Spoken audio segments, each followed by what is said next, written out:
அஸ்ஸலாமு அலைக்கும் வரஹ்மத்துல்லாஹி வபரகாத்துஹு. இந்த குர்பானி என்பது யார் மீது தான் கடமை, எந்த அடிப்படையில் இது கடமையாக பார்க்கப்படுகிறது அப்படிங்கிற ஒரு கேள்வியும் வருகிறது.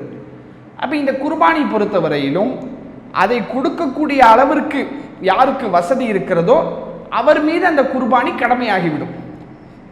இப்போ எல்லோ முஸ்லீம்களும் அந்த ஏன்னா பொருளாதாரம் சம்பந்தப்பட்ட இஸ்லாத்தினுடைய எந்த ஒரு வழிமுறையாக இருந்தாலும் போதனையாக இருந்தாலும் அதை செய்யக்கூடிய சக்தி அவருக்கு இருக்கும் என்றால் அவர் அதை செய்தாக வேண்டும்.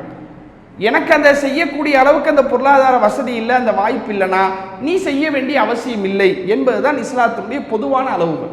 அப்போ அந்த அடிப்படையில் இந்த குர்பானி என்பது அந்த குர்பானி பலிப்பிராணியை வாங்கி அதை அறுத்து கூடிய அளவுக்கு ஒருவருக்கு பொருளாதார வசதி இருக்குமேயானால், அது ஆடாக இருக்கலாம், மாடாக இருக்கலாம், ஒட்டகமாக இருக்கலாம், அல்லது ஒரு 7 பேர் சேர்ந்து ஒரு மாட்டை கூட்டு குர்பானி என்ற அடிப்படையில் செய்யக்கூடிய அந்த வழிமுறையாக இருக்கலாம். இது மாதிரி கூட்டு குர்பானியாகவோ அல்லது தனிப்பட்ட ஒரு நபராகவோ அந்த வழிபாட்டு முறையை செய்யக்கூடிய அளவுக்கு பொருளாதார சூழல் அவருக்கு இருக்குமேயானால் அவர் கண்டிப்பாக என்ன செய்யணும், அந்த வழிமுறையை அவர் செய்து தான் ஆகணும். தட்டி கழிக்க முடியாது. என்னிடத்துல காசு இருக்குது, அதை நிறைவேற்றக்கூடிய சூழல் இருக்குன்னா நான் வேறு எந்த காரணத்தை சொல்லி அதை தட்டி கழிக்காமல் அந்த குர்பானியை நான் நிறைவேற்றியே ஆக வேண்டும் என்று என்ன செய்து மார்க்கம் நமக்கு வலியுறுத்துகிறது. எந்த அளவுக்கு நபிகள் நாயகம் ஸல்லல்லாஹு அலைஹி வஸல்லம் அன்னவர்கள் சொல்கிறார்கள், மன் ரபஹ கபல சலாத்தி, யார் தொழுகைக்கு முன்பு அந்த ஆடு மாடையோ அல்லது அந்த பலிப்பிராணியோ அறுத்து விடுகிறாரோ ஃபல் யுஇத், அவர் திரும்பவும் என்ன செய்யட்டும், இன்னொரு பலிப்பிராணியை கொடுக்கட்டும் என்று நபிகள் நாயகம் ஸல்லல்லாஹு அலைஹி வஸல்லம் அன்னவர்கள் சொல்கிறார்கள். இப்போ தொழுகைக்கு முன்னாடி ஒருத்தர் அறுத்துட்டார், ஆனால் ரசூலுல்லாஹ் சரி தொழுகைக்கு முன்னாடி அறுத்துட்டீங்க, தெரியாமல் செஞ்சிட்டீங்க, அதனால பிரச்சனை இல்லை அப்படி சொல்லலை. தொழுகைக்கு முன்னாடி அறுத்துட்டால் தொழுத பிறகு மறுபடி நீ என்ன செய்ய, ஒரு பிராணியை நீ கொடுத்தாகணும்.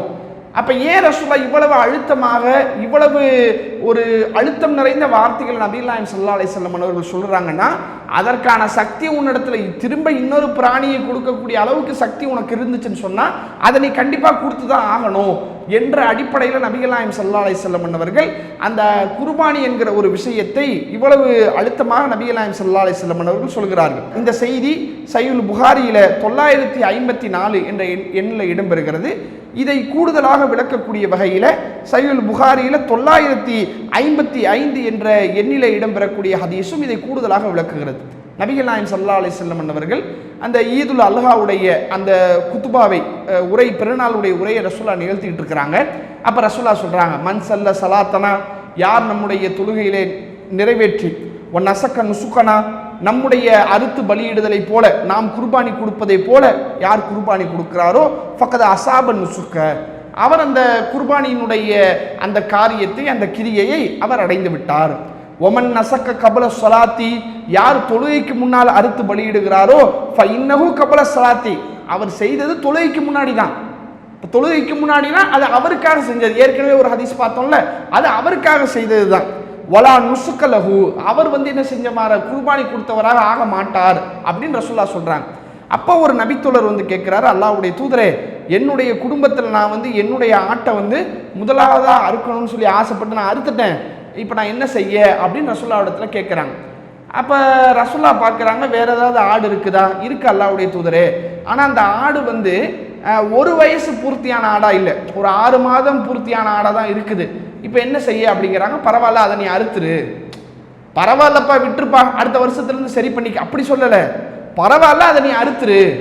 அப்போ நீ செய்த அந்த ஒரு தவறுக்கு ஒரு பரிகாரமாக ரசூலுல்லாஹ் என்ன செய்கிறாங்க, இன்னொரு ஆட்டை நீ கொடுத்து தான் ஆகணும் அப்படின்னு சொல்கிறாங்கன்னா, அப்போ ஆடு கொடுக்கக்கூடிய அளவுக்கு சக்தி உள்ளவர்கள் அதை கண்டிப்பாக செய்து தான் ஆகணும் அப்படிங்கிற ஒரு விஷயத்தையும் இதிலிருந்து நம்ம பார்க்க முடிகிறது.